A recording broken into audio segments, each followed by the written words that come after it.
Assalamualaikum warahmatullahi wabarakatuh.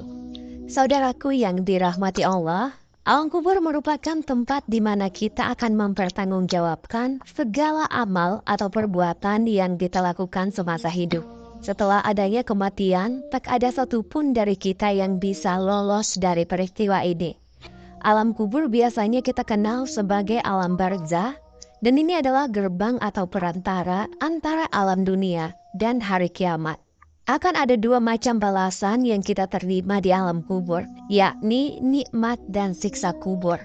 Bagi orang-orang kafir dan pendosa, alam kubur tidak hanya menakutkan karena siksaannya, tetapi juga keadaan yang sangat gelap.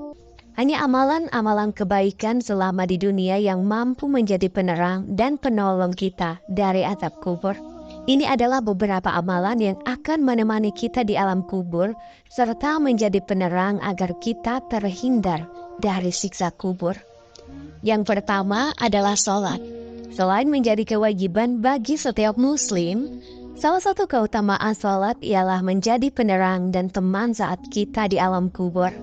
Ada satu riwayat yang menceritakan bahwa Rasulullah pernah melakukan salat jenazah di dekat kuburan seorang tukang sapu masjid. Kemudian beliau bersabda, "Sesungguhnya kuburan ini dipenuhi dengan kegelapan bagi penghuninya, dan Allah meneranginya untuk mereka dengan salatku atas mereka." Hadis riwayat Bukhari dan Muslim. Menurut Ali Abdullah, dalam khutbah-khutbah terakhir Rasulullah, beliau mengatakan salat adalah penerang di alam kubur. Karenanya, kerjakan salat wajib tepat waktu dan perbanyak salat-salat sunnah, seperti salat tahajud. Yang kedua adalah membaca Al-Quran. Al-Quran akan mendampingi kita dan menjadi penerang di alam kubur sampai hari kiamat bagi kita yang membaca dan mengamalkan isinya. Sebagaimana disebutkan dalam sebuah hadis yang diriwayatkan oleh Imam Ahmad, bahwa ketika seorang mukmin meninggal dunia, dikatakan kepadanya, "Hamparkanlah untuknya permadani dari surga, pakaikanlah untuknya pakaian dari surga, dan bukakanlah baginya pintu yang menuju surga. Maka sampailah kepadanya aroma dan keindahan surga itu. Dan kubur pun dilapangkan baginya sejauh mata memandang." Kemudian datang kepadanya seorang laki-laki yang berbaju tampan, pakaian yang bagus dan aromanya wangi sembari berkata, "Bergembiralah dengan sesuatu yang telah menyenangkanmu. Ini adalah hari yang dahulu kamu dijanjikan." Ia orang mukmin ini pun bertanya, "Siapakah kamu?" "Wajahmu adalah wajah yang membawa kebaikan." Ia pun menjawab, "Aku adalah amal solehmu." Akhirnya orang mukmin berkata, "Wahai Tuhanku, tegakkanlah kalimat agar aku bisa kembali kepada keluargaku dan hartaku." Hadis riwayat Ahmad. Amal saleh yang dimaksud adalah seperti puasa, sholat, zakat, dan masih banyak lagi. Amalan yang ketiga adalah rajin bersedekah.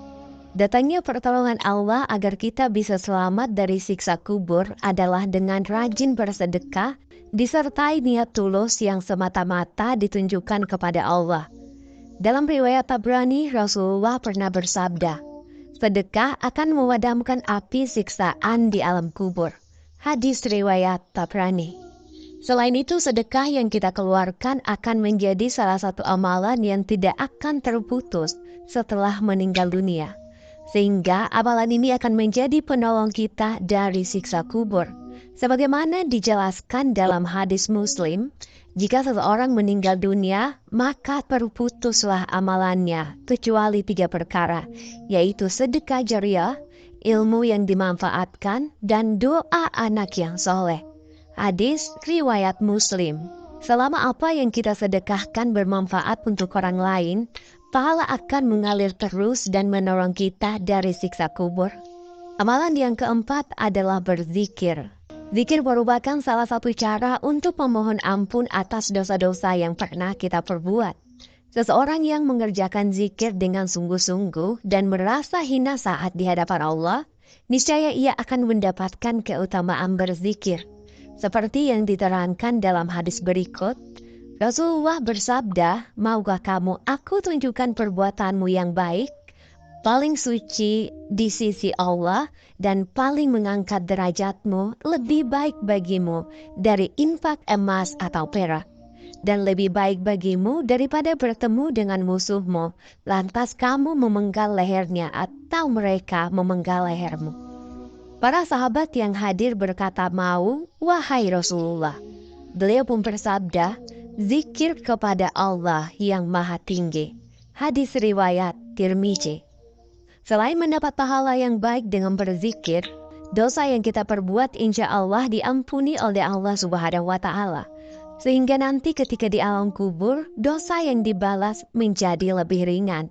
Selain itu, zikir akan menjadi cahaya di alam kubur bagi kita yang mengamalkannya di dunia dan juga menghindari kita dari kesempitan liang lahat. Semoga amalan-amalan yang kita kerjakan diterima oleh Allah Subhanahu wa Ta'ala dan mengampuni dosa yang kita lakukan, serta menjauhkan kita semua dari siksa kubur. Amin ya Rabbal Alamin. Assalamualaikum warahmatullahi wabarakatuh.